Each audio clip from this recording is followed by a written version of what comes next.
بسم الله والصلاة والسلام على رسول الله. مرحبا بكم معايا في فيديو جديد.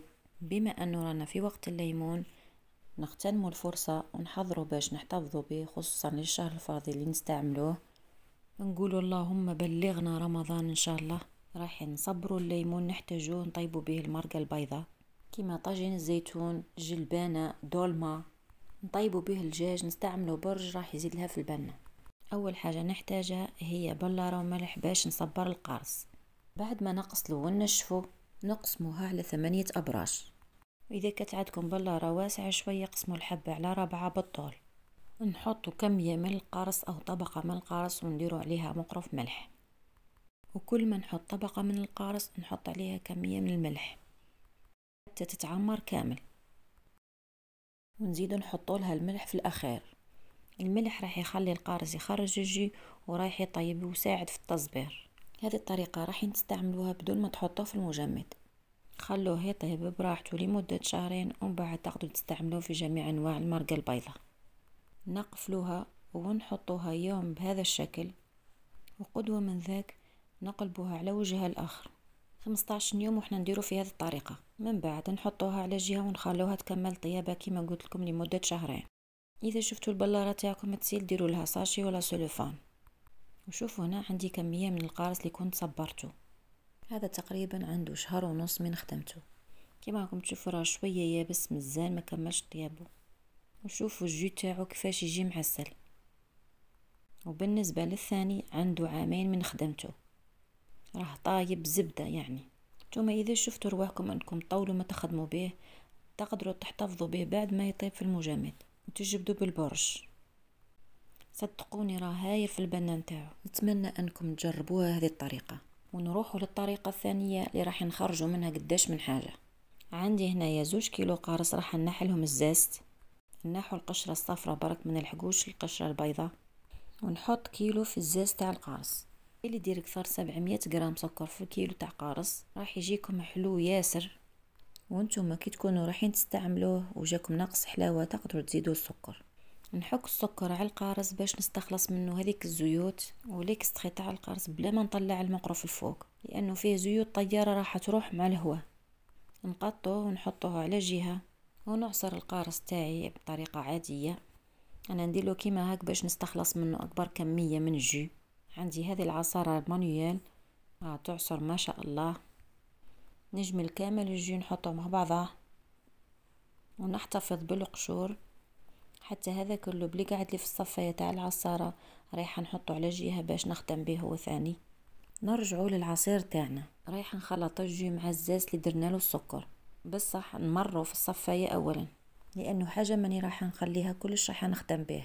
وهذاك الزاز رايحه ندسه باش نخدم به الكاطو. نصفيه بما يجيش فيه هذاك الديشي تاع القارص، ونخلطوا الجو مره على مره باش يذوب معانا السكر. نقطعه ونحطه في بلاصة باردة لمدة 24 ساعة. بعد ما تفوت عليه المدة رايح يتعسل معاكم ويجي سيرو. نصفيه ونحلو كامل هذاك الزاست ونعصره مليح من الجو باش نحتفظ به ونستعمله في الكاطو. مش كامل انواع الحلويات لانه راه حلو، نستعمله مثلا في البسبوسة ولا المادلين في حاجة تكون سائلة لاباط تاعها. نفرقه في علبة ونحطه في كونجيلاتور. بما انه حلو مش رايح يجمد معايا ونقدر نحبس شويه، على بيها جملته في علبه واحده. بالنسبه للجي راهو صافي واجد، تقدروا حتى تستعملوه مباشره ويكون هو لاباس تاع الجي. ضيفوا له حوايج اخرى. هو ثاني رايحه نحتفظ به في المجمد ونقسموا الكميات يجيني ساهل. نديروا في ساشيات كيما هاك باش كل مره نجبد وحده، وهكذا يكون واجد تجبدوا بالساشي وتزيدوا له الماء. كانت هذه الطريقه الثانيه. ونروحوا للب القارص اللي نحيته من الصفايه حطيته على جهه لانه نحيت له البيبه باش نرحيه. رايحه نستعمله هو ثاني، ونزيد له عصير القارص بدون اضافات، راهو ناتيور ما فيه لا سكر لا والو. نخلطه كامل نفرقه في لي كوبلي باش نحتفظ به في المجمد. والزاز تاعو كنت درته في لي مول تاع لي كلاصون، ونجبد بالوحده ونستعمله في جميع انواع الكاطو لانه عادي ما فيهش السكر. وكنت الجي ثاني فرغته في قوالب صغار كيما هاك تاع سيليكون. كي تحبوا تستعملوا كميه قليله مثلا كاس تاع الجي تجبدوا واحد برك من هذه القوالب. راها طريقه عمليه. بعد ما جمدولي جمعتهم كامل درتهم في بورت مونجي وحده وكنت درت كمية واحدة اخرى وحطيتهم في لي قوبلي، وبعد ما جمدهم ثاني نحيتهم من لي قوبلي وجمعتهم كامل في بورتمونجي واحدة اخرى. ونروحوا للقشور تاع القارص دي كنت حطيت كمية منهم على جهة، قلت ثاني لازم ندس منهم راح نستعملهم، ولا حتى تعودوا تنقوا في الماعن تحكوا به، حبوا تدسوه كيما هاك او تشرحوه ثاني وتدسوه. ديروهم هما ثاني في ساشي وحطوهم في المجمد. تستعملوهم كي تكونوا تغسلوا في الدجاج ولا في الدانت.